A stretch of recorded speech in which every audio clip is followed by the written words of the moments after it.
Bismillahirrahmanirrahim. Assalamualaikum warahmatullahi wabarakatuh. Waalaikumsalam warahmatullahi wabarakatuh. Alhamdulillah. Alhamdulillah rabbil alamin wassalatu wassalamu ala asyrafil anbiya'i wal mursalin sayyidina Maulana Muhammadin wa ala alihi washabihi ajma'in. Rabbi shalli wa yassir li amri wa hlul lisani yafqahu qawli. Saya bersyukur kepada Allah atas nikmat berkah rezeki, nikmat sehat, nikmat kesehatan. Kita bertemu lagi pada pagi hari ini.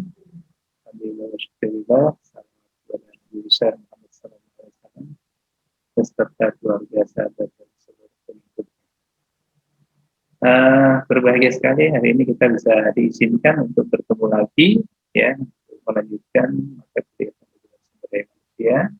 Dan pada hari ini, pada kesempatan ini kita akan menyaksikan atau kita menyimak saudara Taha akan menyampaikan materi ini. Oke, saya screen. Bisa dimonitor? Taha?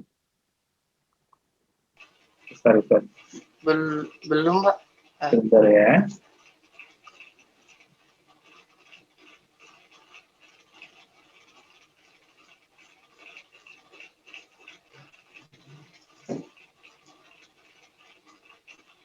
Oke, bisa dimonitor? Ya.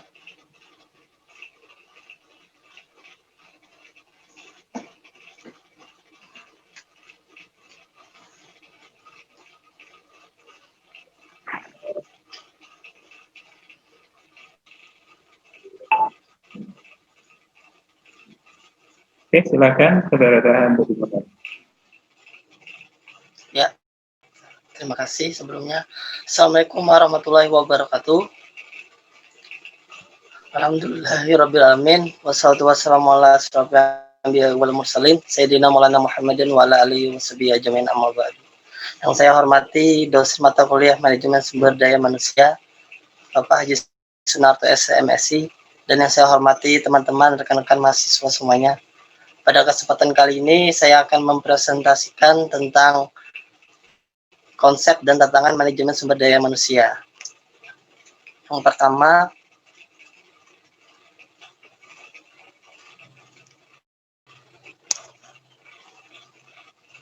pengertian manajemen sumber daya manusia.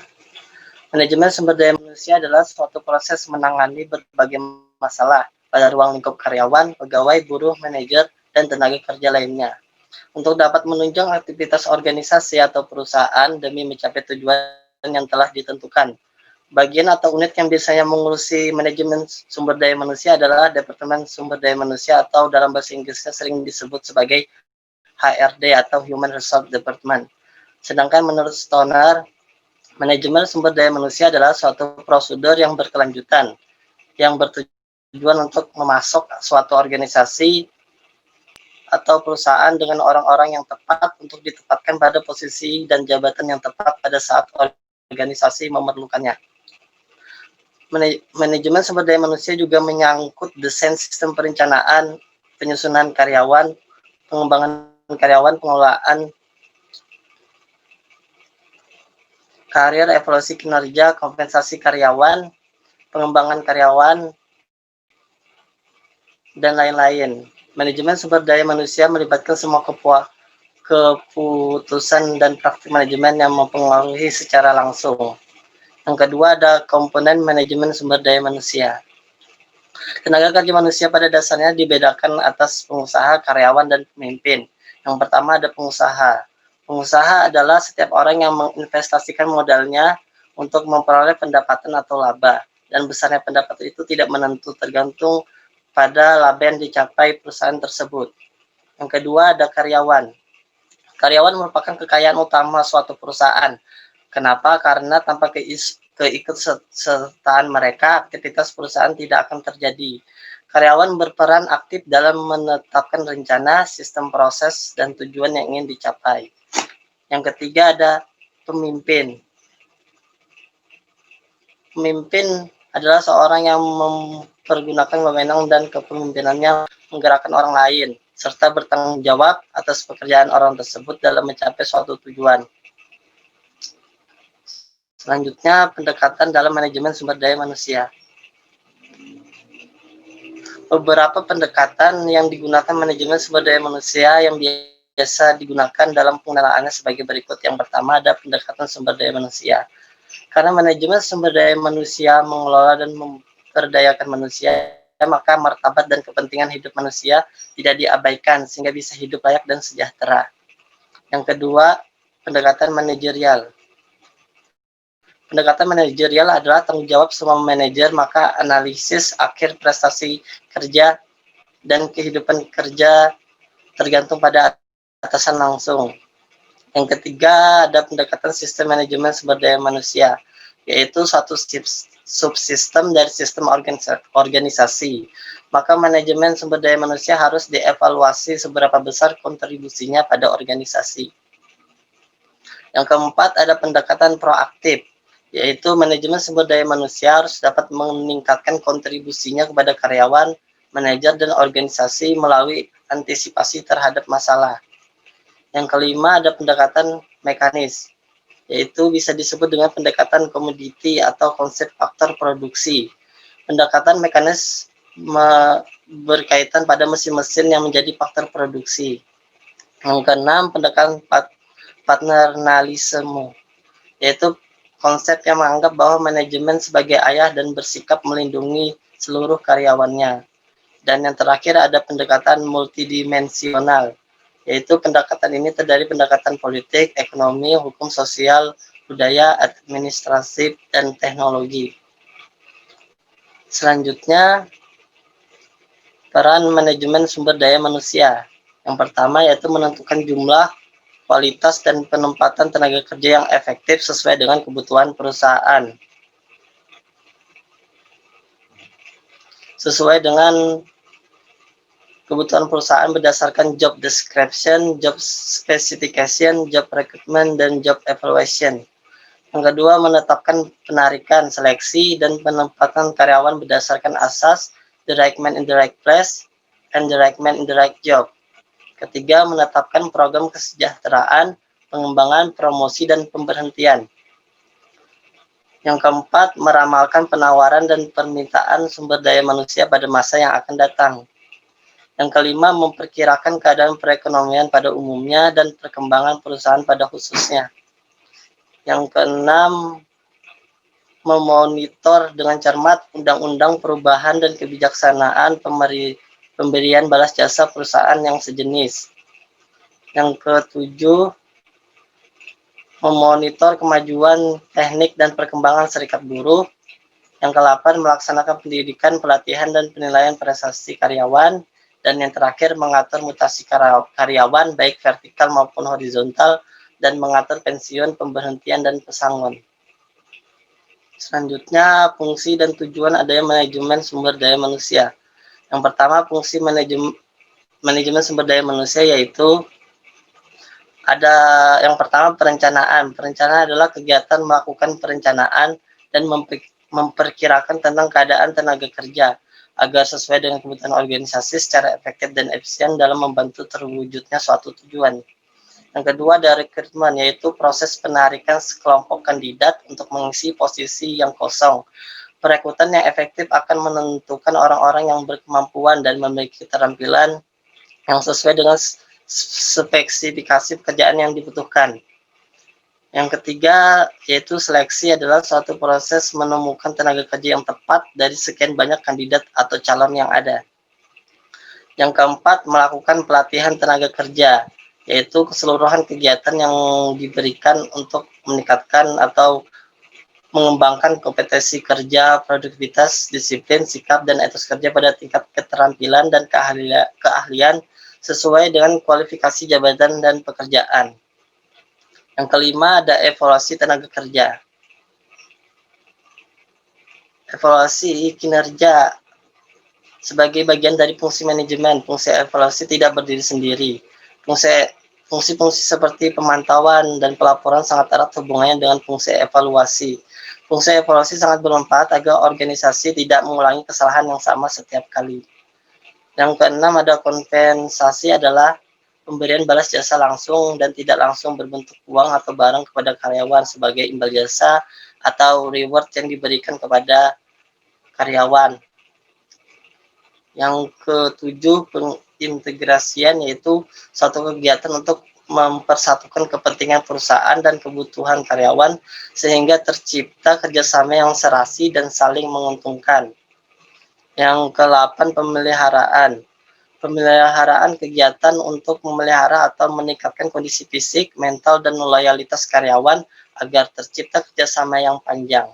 Dan yang terakhir ada pemberhentian, yaitu pemutusan hubungan kerja seorang karyawan dengan suatu organisasi perusahaan. Selanjutnya, tujuan manajemen sumber daya manusia. Tujuan manajemen sumber daya manusia ada 4, yaitu yang pertama ada tujuan sosial, yaitu agar organisasi dan perusahaan bertanggung jawab secara sosial dan etis terhadap kebutuhan dan tantangan masyarakat dengan meminimalkan dampak negatifnya. Yang kedua, tujuan organisasi, yaitu secara formal yang dibuat untuk membantu organisasi mencapai tujuannya. Yang ketiga, tujuan fungsional. Tujuan fungsional adalah tujuan untuk mempertahankan kontribusi Departemen Sumber Daya Manusia pada tingkat yang sesuai dengan kebutuhan organisasi.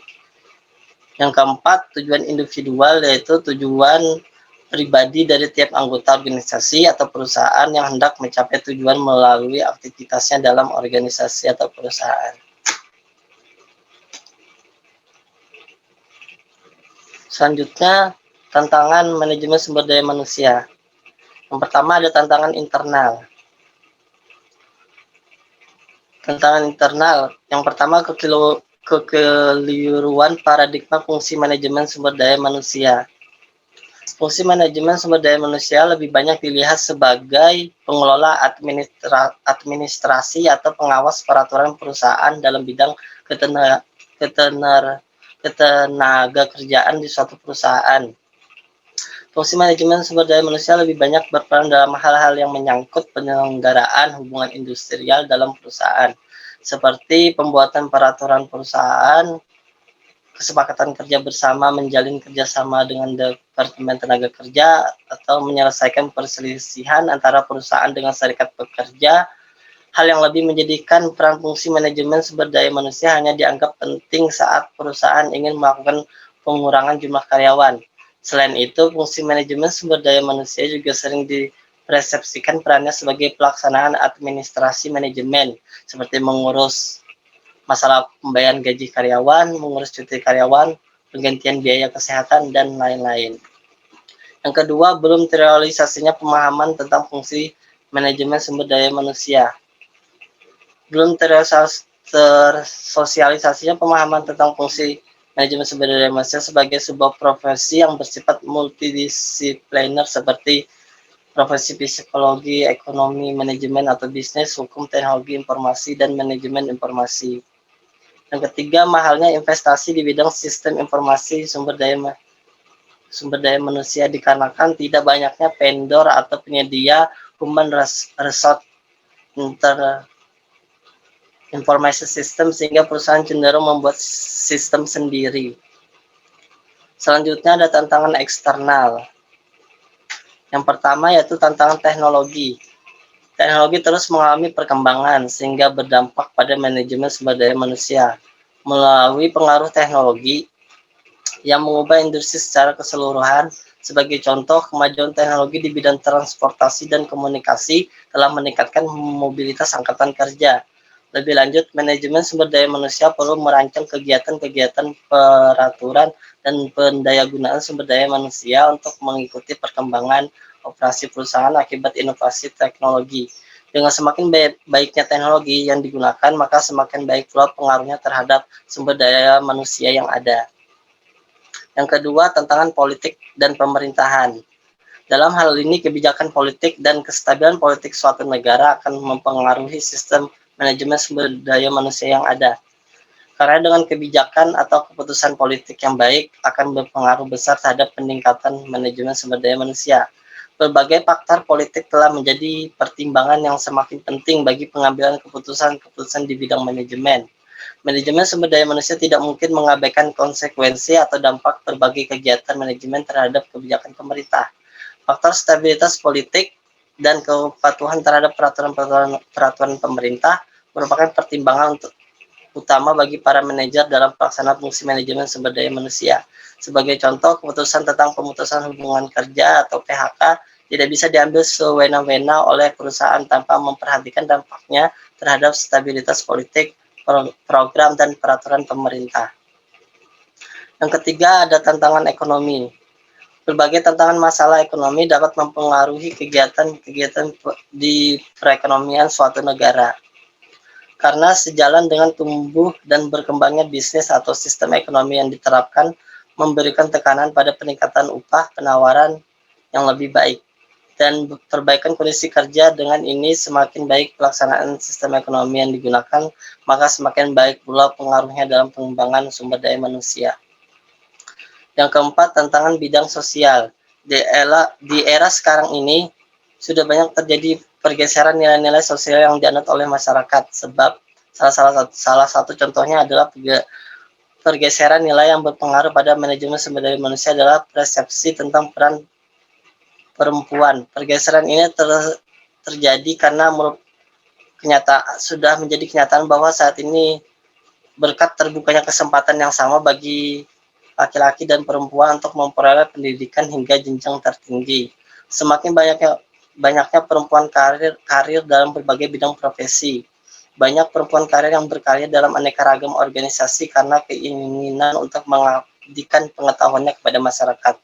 Yang jelas perubahan tersebut berakibat pada manajemen sumber daya manusia, termasuk perencanaan baik secara makro yaitu pada tingkat nasional maupun pada tingkat mikro yaitu pada tingkat organisasional. Yang kelima, ada tantangan undang-undang. Di bidang undang-undang banyak sekali tantangan, terutama masalah kebijakan pemerintah tentang aturan-aturan yang mengatur tentang sumber daya manusia. Hal ini dapat berpengaruh terhadap manajemen sumber daya manusia itu sendiri. Karena semakin baik undang-undang yang diterapkan, semakin baik pula pengelolaan jaminan dan aturan-aturan yang mengatur tentang manajemen sumber daya manusia. Sehingga dalam pelaksanaan pada pengusaha dan karyawan atau pegawai diberikan batasan-batasan baik masalah jam kerja, upah minimum, dan lain-lain. Hal ini dapat meningkatkan sumber daya manusia yang ada. Dan yang terakhir, tantangan globalisasi. Globalisasi telah menyebabkan terjadinya perubahan yang begitu cepat di dalam bisnis, yang menuntut perusahaan untuk lebih beradaptasi, mempunyai ketahanan, melakukan perubahan arah dengan cepat, dan memusatkan perhatiannya kepada pelanggan. Globalisasi juga dapat memunculkan bahaya sekaligus kesempatan bagi perusahaan. Globalisasi yang terjadi di pasar dan kompetisi telah menciptakan ancaman berupa semakin banyaknya kompetisi dan meningkatnya kecepatan dalam bisnis. Sekalipun demikian, globalisasi juga memunculkan kesempatan berupa semakin besarnya pasar dan semakin sedikitnya hambatan yang akan muncul. Dalam suasana bisnis seperti ini, fungsi sumber daya manusia dalam perusahaan harus mampu menjadi mitra kerja yang dapat diandalkan baik oleh pimpinan, puncak, maupun manajer lini. Selanjutnya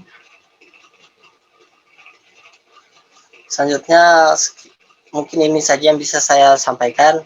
Selanjutnya jika ada pertanyaan dari teman-teman mahasiswa, waktu dan tempat persilahkan.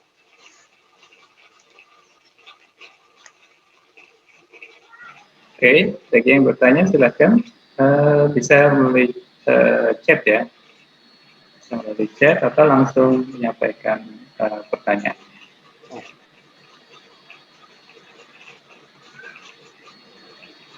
Oke, silakan ada Mustiro, Fajar, sama Susi. Cukup jelas ya pertanyaan penyampaiannya, terstruktur dan ya pasti ya. Saya minta yang lain juga demikian nanti ya, bisa dibaca terlebih dahulu materinya, kemudian disampaikan setelah strukturnya dari kata-katanya disiapkan dengan sebaik mungkin, dan pastikan Anda punya materinya selain yang ditayangkan di slide, sehingga saat ada kendala di slide, maka Anda terus bisa menyampaikan materi itu dengan jelas, gitu ya. Oke, silakan Saudara Fajar, Susi, dan Musfira.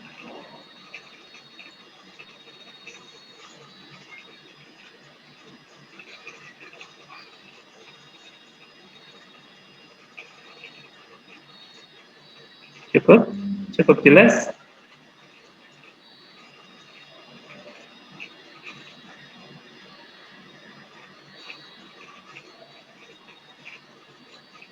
Silakan, Musfira mungkin mau bertanya.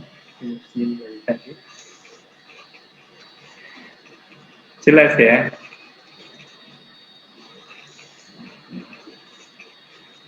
Baik, kalau sudah jelas, silakan Taha untuk closing di akhiri presentasi ini. Ya, jika tidak ada pertanyaan, saya akhiri presentasi dari saya. Kurang lebihnya mohon maaf jika ada salah-salah kata dalam penyampaian.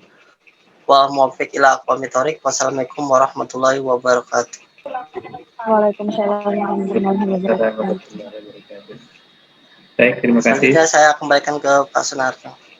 Baik, terima kasih Saudara Taha atas penyampaian materinya.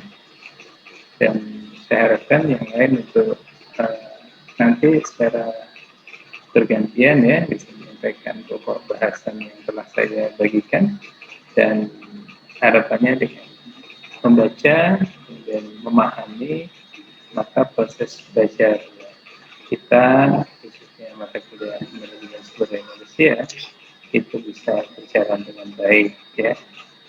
Oke. Dan mudah-mudahan apa yang disampaikan Saudara Taha ini bisa terekam ya, bisa dipahami dan juga menjadi tambahan ilmu ya, semoga bermanfaat.